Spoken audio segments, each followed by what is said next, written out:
Kings Island is one of North America's most visited theme parks and one of the most highly rated. But for years, they were missing that standout attraction. Throughout the 2000s and 2010s, it became a trend to put a Giga coaster in some of the biggest parks in North America, and everybody knew Kings Island was going to be next up. And then the announcement day came. And yeah, Kings Island, we said that we wanted a Giga, we really just wanted Fury 325. This looks more like a stretched out hypercoaster, which in hindsight, it kinda is. Orion was supposed to go to California's Great America, but due to issues with foundations and earthquakes, the project got shifted into a quote-unquote Giga coaster, we'll get into that in a little bit, for Kings Island's new standout roller coaster. I visited this park in September of 2025, and Orion was my most anticipated roller coaster there, and it left me very underwhelmed. This is why Orion is nowhere near the best coaster at Kings Island, and the worst Giga coaster I have ever been on. If there's one thing that Orion does great, it's the theming. The ride is set in one of the newest areas of Kings Island, Area 72. Very similar to the ideas of what Area 51 could be like. There's a lot of blues and grays, and it seems like a government base. And while Flight of Fear is still there, Orion is very obviously the centerpiece of this land. The line, even though I'm not waiting it, is mostly filled with just cattle pens and sheds, but right before you go up into the station, there is a enclosed building with tons of theming, and is probably one of the best themed elements in any local amusement park, even though Kings Island is still pretty much a destination. The whole story of this ride is that you are being tasked on a simulator on a mission to destroy an Orion meteor to stop it from killing the Earth, or something like that.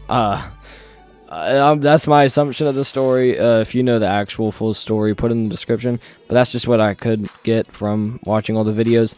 And it does kind of tie in with Flight of Fear with that government base. And they actually put meteor markings on Flight of Fear's building to kind of tie it in with Orion, which I think was pretty cool.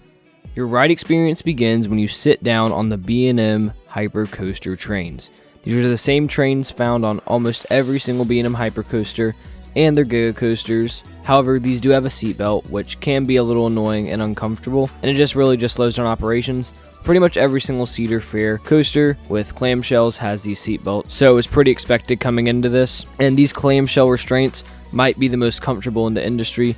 They're very comfortable, they fit on your body very well, the seats are deep, and you can definitely give yourself room if you really try. You pull straight out of the station and start ascending the 287-foot tall lift hill, and this is where the controversy starts to happen.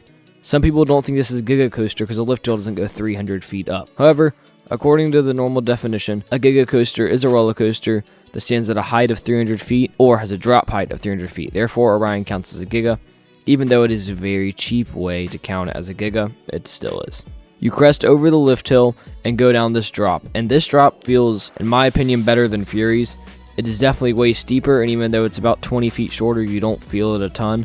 This is probably the best element on the ride. Sustained floater in the back, maybe even some slight flowjector, and the pull out is just pretty basic, not any crazy forces. And then you go into the quote-unquote wave turn, and B&M, you probably need to stop trying to do new elements because this element is hot garbage. You have some speed going through it, but there's no forces at all, and you're just flying. You go too high up to where it counts as a high-speed turn, and then you pull up and go into the turnaround. And yeah, we're already at the turnaround. This ride is very short. One element, and we're already turning around, and Kings Island has a ton of land to work with. They definitely went cheap on this. And this turnaround is, again, a very forceless element. You get some decent positives going down, but nothing crazy. And then you level out, pull back up into the speed hill, which is one of the few elements on this ride that I actually really enjoyed and I thought was a standout element. If I had to add something to Fury, it would probably be a speed hill like this because it doesn't really have a fast-paced airtime hill. And just overall, a really solid element. And then you pull up into a basic camelback. And while yes, it provides airtime, so does every other camelback in the world.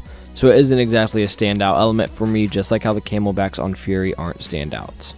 One thing that I will compare this to the Fury camelbacks is that I actually think the Fury camelbacks are very strong for a camelback. Them and the Goliath camelbacks are definitely the two strongest. They're both kind of flowjector. This is still very floater. very similar to Diamondback in the same park, which I kind of find weird that they added a giant camelback on this ride, even though they have a ride completely focusing on that, but that's a whole nother topic. And then you pull up into the so-called Orion's belt, which looks really cool off-ride and is actually one of the main inspirations for the turnaround on my Giga coaster. But on-ride is extremely forceless. Some people will say it's very forceful. Maybe I just caught this ride on a bad day, but on my rides, I didn't gray out at all, which I was definitely expecting to, because I gray out pretty easily. You then valley down and go under the lift hill, which is a great head chopper moment, and curve up into this off-axis hill.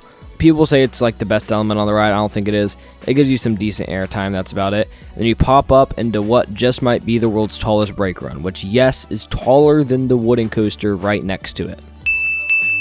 That is insane. And that brake run just proves how much speed you have left and how much wasted potential this had. If it just had 3 more elements and at least 2 of them were solid, and maybe they fixed some of the dull elements, then this would definitely be a lot higher for me.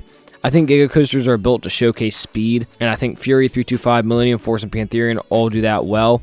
Orion really does just feel like a hyper coaster, so I was pretty disappointed. And while I do think a Giga coaster was the perfect fit for Kings Island, Orion was not the Giga coaster that Kings Island needed. And I still prefer Mystic Timbers and Diamondback over Orion, with Banshee and Beast very close behind Orion. So thanks for watching this video. I really hope you enjoyed it. All my subscribers are on screen right now. We are very close to 200. So if you wouldn't mind hitting that like and subscribe button and turn your subscriptions to public so that way you can see yourself on your screen in the next one. I will see you in my next video.